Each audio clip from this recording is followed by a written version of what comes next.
Palestinian Authority President Mahmoud Abbas is in Lebanon for a three-day visit to discuss disarmament in Palestinian refugee camps there. Abbas was received by Lebanese President Joseph Aoun in the capital, Beirut.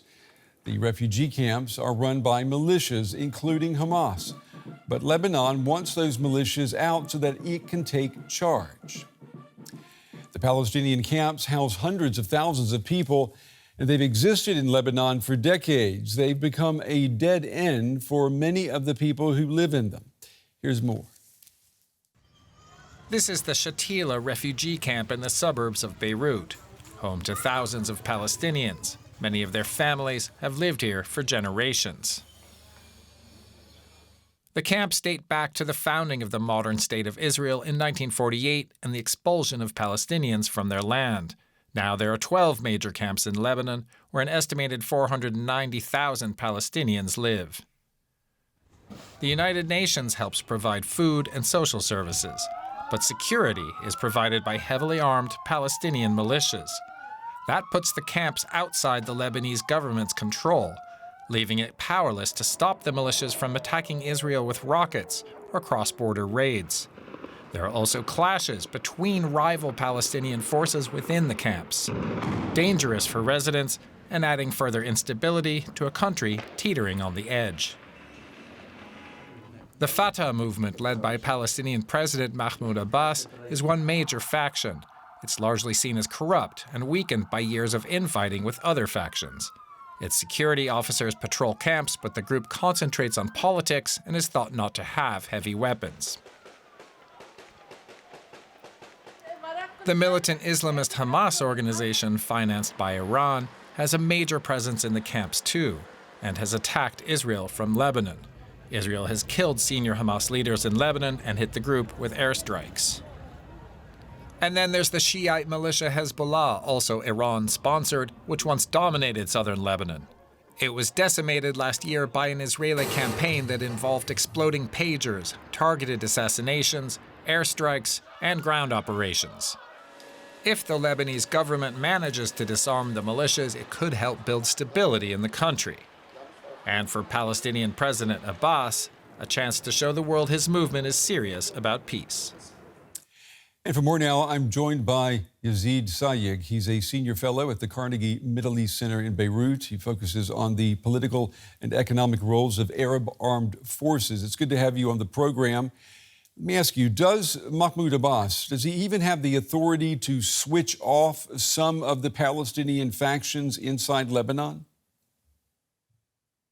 Well, obviously, that's the one big challenge here is that he, as president of the Palestinian Authority and head of the Palestine Liberation Organization, but also, as your report noted, as head of what was always for many years the dominant Palestinian nationalist movement, Fatah, he's, under all these hats, he faces big challenges, in particular from Hamas, which expanded its support base after its 7 October attack on southern Israel.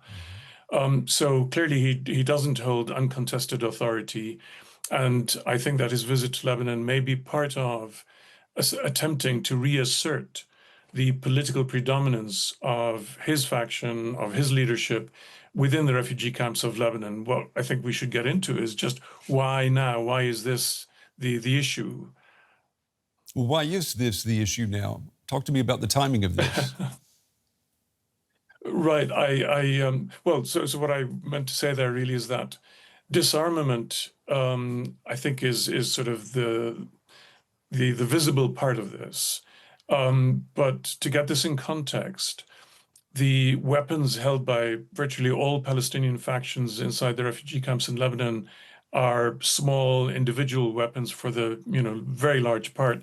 Assets held by Palestinian factions outside the camps have been given up, whether these are offices, let alone any other military assets, quite a while ago. And so we're mostly talking about, individual assault rifles, anti-tank rocket-propelled grenades, not what we would call heavy weapons. So in a sense, this is not a huge issue on the Lebanese agenda, even if I think it is important symbolically, but also materially, for the camps to be disarmed, frankly, because much of the harm of having these weapons in the camps has occurred to the Palestinian refugees themselves. However, that I don't think is what brought Abbas to Lebanon. I think that there's a wider political context. This has to do with a surge of diplomacy, of diplomatic moves at the United Nations in New York right now, involving the Palestinians, among others, and in which the Palestinian Authority is clearly positioning itself to make a serious bid to be the governing authority in Gaza, should that become possible. And part of that, I think, requires Abbas to demonstrate that wherever the PLO has a presence, such as in the refugee camps of Lebanon, that his leadership, his authority, and his Fatah movement governs. And so I think that is the ultimate purpose here, is to demonstrate credibility, viability, etc., to the other interlocutors the Palestinians are dealing with at the UN, including the US administration, European powers, and so on. I want to also ask you about the role of Iran in all of this. We know that Hamas and Hezbollah are heavily supported by Iran. Is it in Tehran's strategic interest at the moment to de-escalate the situation in Lebanon? Well, my understanding is that Iran continues to try to rebuild Hezbollah in Lebanon, and it hasn't completely given up on its former stronghold in Syria, although for now it's very difficult to regain a foothold there without basically provoking civil violence. So Iran has not given up. Now, what that translates into with regard to Hamas is less clear, because Hamas, while claiming its alliance with Iran, in effect has charted its own course. It tried to use its 7 October attack on Israel to gather support, and even at one point announced forming a new militia in the refugee camps in Lebanon, which then was clamped down on. So I'd say that it's a little bit more nuanced. In other words, Hamas will want to appear to look out for the welfare of the refugee camps and people there. It'll be reluctant to get into an open confrontation over the issue of arms in the camps and disarmament. But at the same time, it does want to assert its central slogan of the right to resistance, including armed resistance against Israel, and that this should include refugee camps in Lebanon. So I think a lot here will depend on one final element I want to bring in, which is that the Palestinian refugees in Lebanon, have been prohibited from engaging in dozens of professions within Lebanon, ranging from manual labor to white-collar labor. And I think that for a majority of people in the camps who do want to lead peaceful lives, they want access to markets in Lebanon and beyond. They want normal lives. That I think what has to be part of the discussion between Abbas and Lebanese President Aoun is to assure the refugees that they will have access to the labor market in a perfectly transparent and normal manner, to end the past prohibitions, while at the same time this has to include an understanding that the camps should also be brought back under normal Lebanese state control, provision of services, and of course that should include security and policing as well. Okay. So I think that there needs to be a slightly more balanced political discussion about this in order for disarmament to be put on the table without it necessarily leading to more violence in the camps. Mr. Sayegh, unfortunately, we're out of time, but we certainly appreciate you helping put this into some very valuable context for us. Thank you. Thank you. Well, DW reporter Ghazia Ohanes joins me here at the big table. She has visited Palestinian camps in Lebanon, and she knows what it is like there on the ground. Ghazia, it's good to have you here in the studio. These camps, they seem like microcosms of the Palestinian world in a way, and they also seem like a powder keg. That's right. There's nearly 500,000 Palestinians there, but there's also Hamas, there's Fatah, there's other factions, and even extreme groups, Islamist groups. So all these different factions are vying for control of the camps, and caught in the middle of it all are all the residents.